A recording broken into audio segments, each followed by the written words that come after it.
Dear students, welcome back in botany class. Life cycle of Polysiphonia आज हमें पढ़ना है।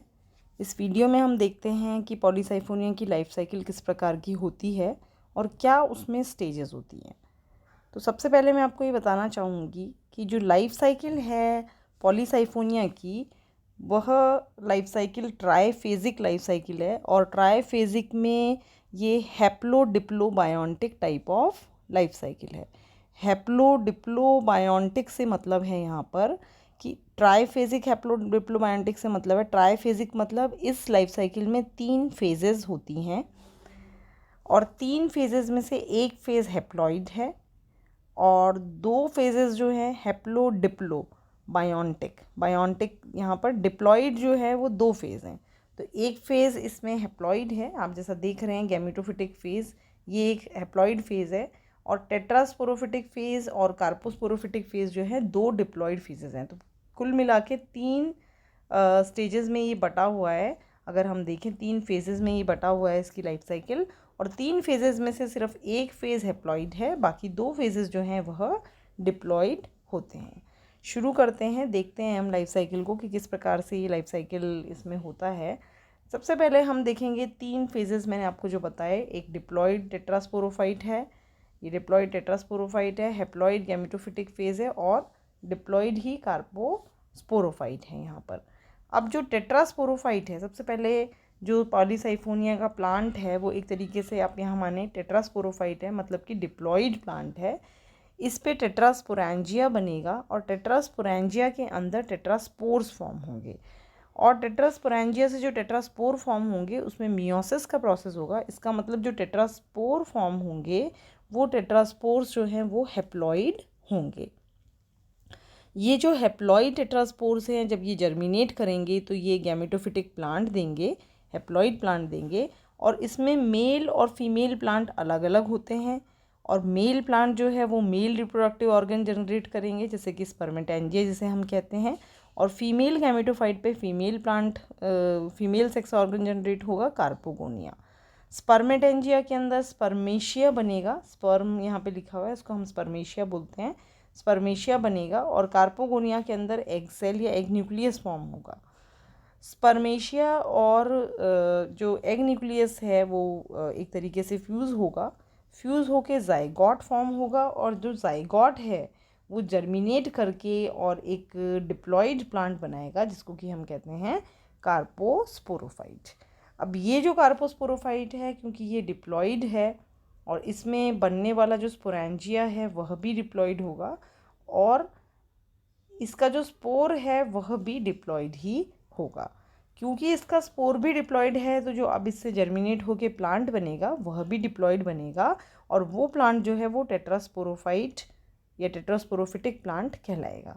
तो आपको जो ध्यान में रखना है, इसके नाम से ही चिन्हित होता है ट्राईफेजिक हैप्लोडिप्लोबायोटिक। 3 फेजेस हैं, उनमें से एक फेज़ हैप्लॉइड है जो कि गैमेटोफिटिक फेज़ है, 2 फेजेस डिप्लॉइड हैं जो कि स्पोरोफिटिक और टेट्रास्पोरोफिटिक और कार्पोस्पोरोफिटिक फेज़ हैं।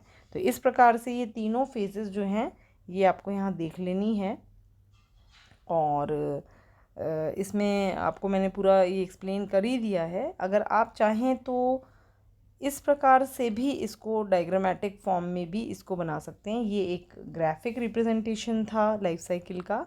अगर आपको डायग्रामेटिक रिप्रेजेंटेशन करना है तो भी आप इस प्रकार से कर सकते हैं।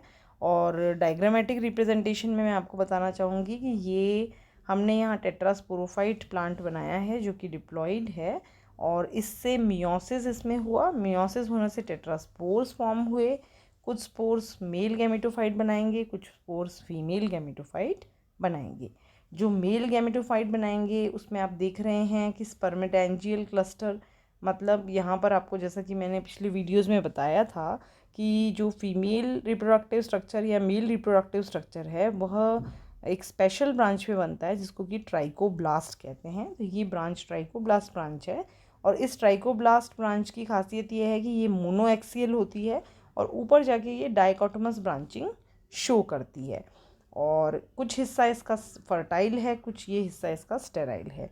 जो फर्टाइल हिस्सा है उसमें आप देख रहे होंगे स्पर्मेटेंजियाज लगे हुए हैं और स्पर्मेटेंजिया जो हैं उनमें स्पर्मेशिया बनते हैं। वो इस प्रकार के स्पर्मेशिया गैमीट्स हैं और ये आप देख सकते हैं कि नॉन मोटाइल गैमीट है। ये खासियत है पॉलीसाइफोनिया की या रोडोफाइसी की, यहाँ पर जो गैमीट्स होते हैं वह फ्लैजिलेटेड नहीं होते हैं, नॉन मोटाइल गैमीट्स यहाँ पर पाए जाते हैं। और ये नॉन मोटाइल गैमीट्स जो हैं जब ये बन जाते हैं तो दूसरी तरफ में आप देखेंगे कि फीमेल गैमेटोफाइट जो है उसके अंदर भी जो ट्राइकोब्लास्ट की ब्रांच है उसी पे कार्पोगोनियम का स्ट्रक्चर फॉर्म होता है। और कार्पोगोनियम जब फॉर्म हो जाता है, यहाँ पर एग न्यूक्लियस फॉर्म हो जाता है तो स्पर्मेशिया आ जाता है और इनका फ्यूजन हो जाता है न्यूक्लियस का, जाइगोट यहाँ फॉर्म हो जाता है। और जाइगोट जब फॉर्म होता है तो फिर उसमें आप देखेंगे ऑक्सिलरी सेल का डेवलपमेंट होता है, कार्पोस्पोरेंजिया बनता है, कार्पोस्पोरोफाइट एक स्ट्रक्चर पूरा फॉर्म होता है यहाँ पर, जिसको कि बाद में हम एक तरीके से कार्पोस्पोरेंजिया या कार्पोस्पोरोफाइट वाला जो स्ट्रक्चर है आपका, ये प्लेसेंटल सेल है, गोनिमोब्लास्ट फिलामेंट्स हैं, ये सारे मिला के एक सिस्टोकार्प फॉर्म करते हैं या कार्पोस्पोरोफाइट फॉर्म करते हैं, जिनके अंदर की कार्पोस्पोरेंजिया बनता है। और कार्पोस्पोरेंजिया के अंदर जो सबसे ऊपर वाला सेल है वो कार्पोस्पोर बनाता है। क्योंकि ये कार्पोस्पोर जो है वह भी कार्पोस्पोरोफाइट में डायरेक्टली ही जनरेट होता है, कोई मियोसिस नहीं होता, तो ये डिप्लॉइड स्ट्रक्चर है और इससे बनने वाला प्लांट भी डिप्लॉइड है। तो जो प्लांट ये बनाता है वो टेट्रास्पोरोफाइट है जो कि डिप्लॉइड प्लांट है। तो अल्टीमेटली आप देख सकते हैं कि हमने टेट्रास्पोरोफाइट से ही शुरू किया था, यहीं पे हमारी लाइफ साइकिल ख़त्म होती है। तो लाइफ साइकिल में आप ध्यान में रखने वाली बात है वो यही है कि एक प्लांट डिप्लॉइड है इसमें पूरे में, और 2 प्लांट जो हैं वो आपके डिप्लॉइड हैं जो कि टेट्रास्पोरोफाइट है और कार्पोस्पोरोफाइट है। Thank you so much. आशा करती हूँ आपको लाइफ साइकिल समझ में आई होगी। आप अगर नहीं समझ पा रहे हैं तो आप मुझसे पूछ भी सकते हैं, मैं आपको इसको फिर से समझा दूँगी। बाकी किताब से भी आप पढ़ के इसको समझ सकते हैं। Thank you so much.